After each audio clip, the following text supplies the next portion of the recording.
Ladies and gentlemen, welcome into my updated college football playoff predictions here as we are in week number 7, the midway point of the college football season. I figured I would give an updated look at the final 12-team playoff as I see it today, based off the schedule, based off everything, along with the record prediction of the teams, how many SEC teams, how many Big Ten teams, etc., things of that nature. We're going to reveal all of this. And so let's get into it with the number one overall team being Ohio State. So right now I have Ohio State going 13-0, winning the Big Ten. If this happened, there could be an argument depending on what Miami does for the number one overall seed. But I do think Ohio State right now, analytically, they are the number one team in college football. The schedule lines up extremely easy for them, and people do need to be aware that there is going to be a big narrative surrounding Ohio State and Oregon, and because the Big Ten this year is just not nearly as good because of the fall off of Penn State, and also Ohio State does not face Oregon or Indiana during the regular season.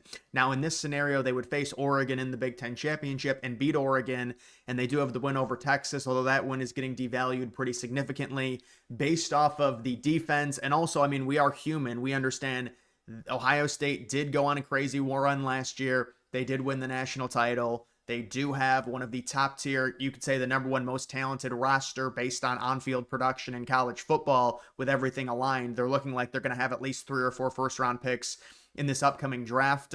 The number one defense in college football, an offense that's improving, that maybe does have a question mark in terms of running the ball. But I would say right now, and I'll just reveal number 2, it is Miami at 13-0. Both Ohio State and Miami, the way I see it, I mean, you could argue and say, well, Ohio State's going to lose to Michigan again on the road, but they're going to be favorites in that game. Miami is going to be favorites in every remaining game that they have, including the ACC championship, no matter who they face. And so you could argue maybe Ohio State loses a game, maybe Miami loses a game, and then you could argue between these two teams who should be number 1 and who should be number 2. I think if they both finished 13-0, and I know right now Miami has the win over Notre Dame, it's a lot better than any Ohio State win. They've got the win over FSU, although now FSU has 2 losses. If they lose a few more games, will that win be meaningful? The win over South Florida. The way I view it, I just think Ohio State analytically is significantly superior to Miami. And you could give Miami the number 1 seed based on body of work, I guess, but this would also be Ohio State beating an undefeated 12-0 Oregon team in the Big Ten championship game in potentially a 1v2 matchup if both Ohio State and Oregon go 12-0. Maybe Miami ends up as the number 1 overall team according to the playoff committee. The committee tends to do things a little bit differently than the AP poll, and they will reward seasonal body of work more than the AP poll. The AP poll does factor in the human element of, this is an Ohio State team. They've been a juggernaut the past 4 or 5 years under Ryan Day. And with Miami, they've been shaky. Mario Cristobal, they look better. They get, a lot of transfer portal players. But I think Ohio State just has a more talented roster than Miami. So that's why I would put them at number 1 and just a more dominant team. But you could certainly argue based on body of work, Miami should be number 1. And then maybe the winner of Ohio State-Oregon jumps Miami during the last rankings reveal and becomes the number 1 team. At number 3, I have Oregon. So Oregon, another Big Ten team. The Big Ten is extremely top-heavy. It normally is. But this year it's extreme because Penn State is likely not going to be making the playoff. They're not as good. Oregon at 12-1, this would be them going undefeated throughout the regular season, which would include a win this week against Indiana. And you could even argue, I mean, Oregon, based on schedule, it's, you would figure Ohio State facing Texas week 1, they would have a tougher overall schedule, but they just don't. I mean, Oregon, especially facing Indiana, they potentially will be ranked above Ohio State. However, if they lose to Ohio State in the Big Ten championship, they would obviously be bumped down. But this year, they wouldn't be bumped down to number 5. They would be bumped down to number 3, number 4, wherever. You're talking about a 12-1 team. They would have beaten Indiana, and they would have beaten Penn State on the road, although I don't know how good that win is going to be depending on what happens with Penn State. And their only loss would be to Ohio State, the number 1 team in college football, who's undefeated in the Big Ten championship game. So Oregon, you got to feel great. Right now, Ohio State and Oregon both have around a 90% chance to make the playoff. It's reflective of how good the programs are, but it's also reflective of how bad the Big Ten is. These teams in the second half of their year, they've got gimme game after gimme game, games in which they have like a 95, 96% chance to win. Ohio State facing teams, they're going to be like 25-point favorites in most games. Same thing with Oregon. And that's just the way it is out of the Big Ten. The Big Ten does not have the depth the SEC has, but they do have the top end premier talent and premier teams like Ohio State, like Oregon. For the Big Ten to truly rival the SEC, they need USC, they need Michigan, and they need Penn State. Then you're talking about the top teams possibly beating out the top SEC teams if those programs come alive. And it looks like Michigan is a little bit. We'll see. But I have Oregon at number 3. At number 4, I have Alabama. So predicting the SEC right now is basically impossible. There is no super unbelievable SEC team. All these teams seemingly have flaws. But Alabama does have the road win over Georgia. They have 0 in-conference losses, which is extremely important, meaning they could lose a conference game and they could still be okay in terms of making the SEC championship. And this would be them losing another conference game because it is a very tough schedule for Alabama. I don't think they're going to lose to Missouri, but they could lose a conference game and still be in the SEC championship because they have the non-conference loss. They have 0 SEC losses right now. So they could lose an SEC game, finish the regular season 10-2, and then make the SEC championship and win it. And so I have them at number 4. Now you could say, well, Alabama is an SEC champ. They should be number 3 in front of Oregon, who lost to Ohio State. But I just think Oregon at 12-1, only losing to Ohio State, would be ranked in front of Alabama. But all those teams would have buys either way. The problem is the SEC, they've got a lot of great talent, but they're a mosh pit and they don't have like a super elite team. Alabama struggles to run the ball. Maybe they got it figured out against Vanderbilt. But either way, I'll take Alabama as the 4th and final bye, finishing 11-2. But honestly, I'm not confident in that. It's like all of these SEC teams to a degree are placeholders. At number 5, I've got Texas Tech. This is another one I'm not too confident in. Texas Tech, who knows with the Big 12. Yes, there has been the thought that Tech has separated themselves as on another level in comparison to those other Big 12 teams. Believe it or not, Texas Tech defensively, at least analytically, they've been suffocating. They've got the most efficient defense in college football right now. Will that maintain? I mean, they did beat Utah on the road. That's a pretty good win, especially in the Big 12. But they beat Houston. Houston was a 4-0 team. It was a nice environment. It was a night game. They held them to 11 points. They blew them out. That was not a close game, especially not competitive into the second half. Texas Tech spent a lot of money in the transfer portal. I mean, maybe if they finish 11-2 and win the Big 12, they'd probably be bumped down to like number 8 or number 9. That's what I would guess. But Texas Tech, if they finish 12-1, they lose one regular season road game close, and then they win the Big 12. They would be trying to maybe hope for an outside shot at a bye, but I don't think they would give Texas Tech, even at 12-1, a bye over an SEC champ. It's just not going to happen, even if the SEC champ has 2 losses.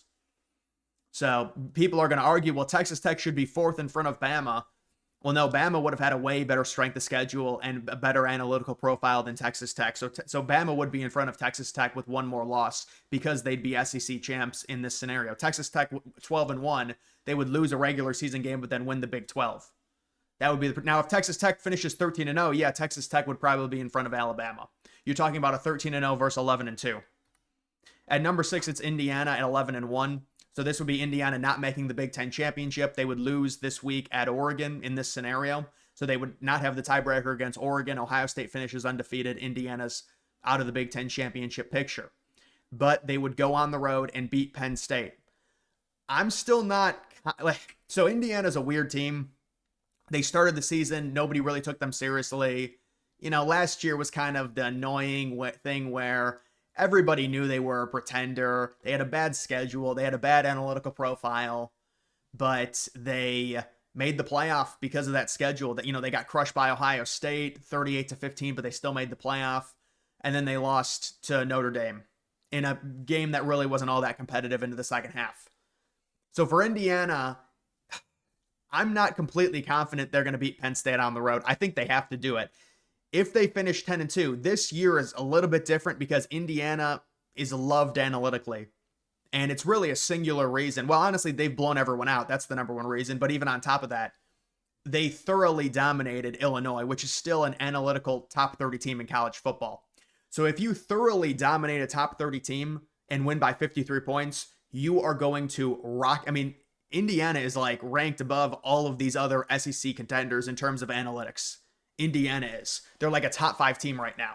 They're only behind Alabama, I think. Like, they are loved. So that's a thing to where, well, if they finish 10-2 and they're like a top 10 team analytically, will they still make it? The problem is if they finish 10-2, they're really going to have no good wins at all, Indiana, just because of the way the schedule is. Because they would have lost to Oregon on the road. They would have lost to Penn State on the road. There's really no wins there. And they just barely beat Iowa on the road as well. So the thing is with Indiana, I think the Big Ten needs them. And I think if they finish 10-2, they are going to make it. But if they finish 10-2, they're going to be stuck probably on the road in the first round, Indiana. But if they do hold serve and they beat Penn State on the road, because who knows with Penn State? Everyone's writing Penn State off. They're still a talented team. They are. So we just don't know. But I would say Indiana right now at number 6, they finish 11-1. I don't think you can really argue them in front of any of these other teams, even with only one loss, because they would have, their only good win would be at Penn State. And even that win might not be great if Penn State loses 4 games this year. So you have to kind of say, well, they're 11-1. People might even argue they should be lower, but analytically they are loved. So I think that would keep them up. At number 7, it's Ole Miss. When it comes to these SEC teams, you look for teams that have multiple mulligans, meaning basically if you go 10-2 in conference or just regular season record, you're going to make the playoff. Like, you just have to have, if you just keep the losses to 2, you're guaranteed to make the playoff. Ole Miss has 0 losses right now. They face Washington State this coming week. They're guaranteed to start 6-0. They have a weird quarterback situation. I really don't trust Lane Kiffin, especially the defense with Ole Miss. They have 2 tough road games. One of them is, I know they face, I think, LSU on the road and Oklahoma on the road. They split that maybe, or they could even lose that. I have them in this scenario going, it would be 11-1, making the SEC championship and then losing to Alabama. So you could even maybe argue they should be higher, but 11-2, a lot of this is just all these SEC teams are at the top. I think Ole Miss has a little bit more premier talent than a team like Missouri. So that's why I would pick like Ole Miss, even though some of these other SEC teams are undefeated. When you've got 2 mulligans, that has to be factored into a prediction like this, because you can lose both of the tough road games and still make the playoff. They have a manageable schedule and they have 2 mulligans. They can go 10-2. They don't have to make the SEC championship. They're going to be in at 10-2. At number 8, it's Texas A&M. Texas A&M's in basically the same spot as Ole Miss. So Texas A&M goes 10-2. They're going to make the playoff. They're going to be thrown in as a 7 seed, maybe an 8 or a 9 seed, something like that. They're number 5 right now in college football. Analytically, they're a lot lower. I'm not a huge fan of Texas Tech. I don't think they're this super team or anything like that, but this is just what the SEC is this year. There's a lot of good. There's not a lot of complete great. And, you know, you could argue, well, the Big Ten, it's Ohio State and Oregon, but I'm sure SEC people would argue, well, they have easy schedules. That's the only reason why those teams are not being exposed. Maybe that's true. Maybe it's not. We saw what happened last year with Ohio State. So, I mean, this year it'll be interesting if Ohio State and Oregon, because they're not going to face each other. Ohio State had to face Oregon last year, so it was a Big Ten versus Big Ten. Now you're going to have Ohio State and Oregon probably face SEC teams when they make the playoff. And all these SEC fans are going to be like, Ohio State and Oregon are over. I mean, I just think these SEC teams, they're fine, but they're not these super elite teams. I think Ohio State and Oregon can take them, honestly.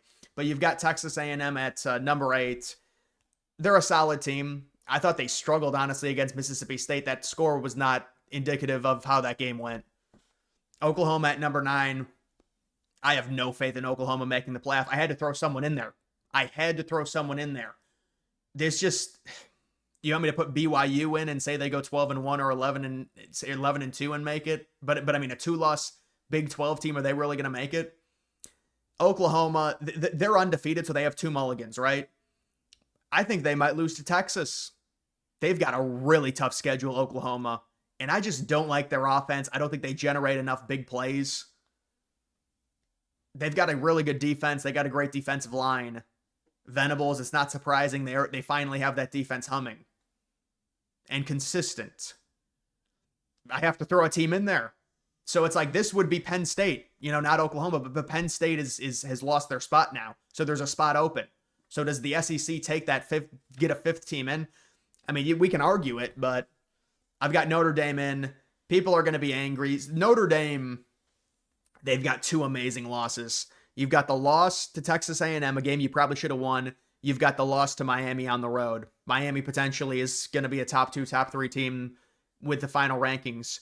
Notre Dame has to finish 10-2, though. If they finish 9-3, they've got no chance. They have to. If they finish 10-2, I think they're going to make it, even with no great win. Even with no great win, I think Notre Dame makes it at 10-2. They do face USC at home. Now, USC, they've got a huge game against Michigan this week. If USC beats Michigan, USC is probably going to be a top 20. Well, I know they're going to be a top 20 team in the AP poll if they beat Michigan because they only have one loss. So that would be a big win for Notre Dame. If USC can beat Michigan, Notre Dame beats USC, USC would be ranked going into that game. That could be Notre Dame's big win. They also face Navy. Now, Navy is undefeated, but analytically, they don't profile well. So, but other than that, Notre Dame just faces mid ACC slop in the second half of their season, which is not surprising. They have that scheduling partnership with the ACC. At number 11, I have Georgia. You know, I don't know. Georgia might be 9-3, and they might try and argue they should get in. Georgia, the way it aligns for Georgia is they do have a relative to like SEC standards, they've got a manageable schedule. They already do have the one loss. Obviously, you got to go on the road this week and beat Auburn. That's a must-win for any SEC team that wants to make the playoff. Georgia has an end-of-the-season game against Georgia Tech. And so that's the non-conference, that's the rivalry game. But Georgia Tech right now is undefeated. So that could potentially be a big win for Georgia if they could beat Georgia Tech at the end of the season. Although, honestly, I don't even know if that would really matter because if you're 9-2, no matter who, as long as you win it, you're going to be in an SEC team at 10-2. Georgia, I really don't love this year. I don't think they're terrible. I thought they showed a lot of fight against Tennessee, but they very easily could have lost to Tennessee.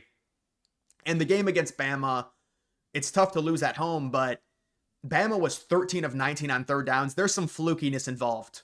Georgia drops the long touchdown in the second half of that game. They very easily could have won that game. So they very easily could have lost the Tennessee game but won the Bama game. That's just how it goes. But I'm going to say Georgia, I mean, there's some other teams you could argue. You could argue with Tennessee. I'll talk about it in a second. And then I've got Memphis, the group of 5 team. I think people are going to be calling for the elimination of the group of 5 auto bid spot with this year. The group of 5 is not good this year. I think Memphis, they're going to make, if they make it right now, by default, I have to put them in there. You could say, well, there's Navy, there's North Texas, there's South Florida. We saw what South Florida did against Miami. I think people are going to be very irritated with this group of 5 spot. These are not good teams. It's not like there's a Cinderella like a Genti of last year. It just doesn't exist. So I think Memphis makes it by default. They go 12-1, they win the American. And then we've got the others right now. So these were teams I think could still be in the picture. Michigan and USC. So you're looking, actually, maybe I should also include Penn State. But to be fair, Penn State, because they go on the road at Ohio State, they've got a very minimal chance. But there is also Penn State. They have 2 losses. Technically, if they win out, they can be in at 10-2. Obviously, nobody expects them to win out. Michigan faces USC on the road. The winner of that game is going to be, people are going to start saying, well, they're the 4th team. They're going to be the Big Ten's 4th team to make it.